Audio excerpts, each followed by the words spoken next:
This is something which has come through based on, what I call the outside-in approach. And very briefly, just putting this thought leadership for you to deliberate and come to your own conclusions. I call it as LCV versus CVL. What is this LCV versus CVL? L is for learning, C is for contribution, and V is for value. I think one of the requirements for the enterprises today is how do we really look at value generation, value creation. It's not, the primary purpose is not to make people learn. I would say that. Primary purpose is people really have to contribute and create value for the organization. So that's where this LCV versus CVL becomes a different kind of a virtuous cycle. If you take the LCV is learning as a starting point. I surely feel that education has a learning as a starting point and value as the outcome. You just see the circle, right? What is expected today, I would say, is CVL.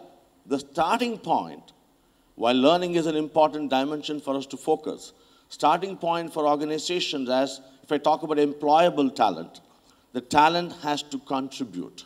So if we look at CVL, it's about contribution as a starting point and learning as an outcome.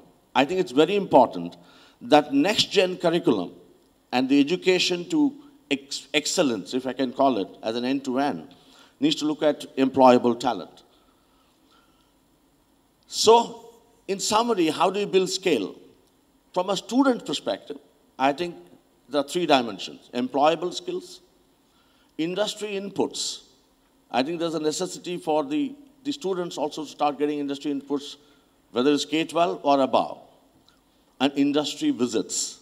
I think there's a necessity for the enterprises to participate for scaling up to build capability.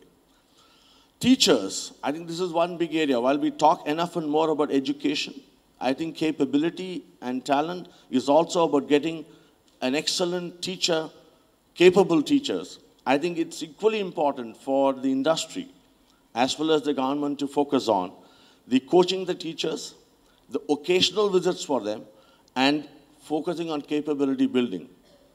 And last but not the least, enterprise will have to focus on finishing schools, the assessment centers, and local to global. What I mean there is, how do we really make the talent moving from India to overseas over the 10 to 15-year period?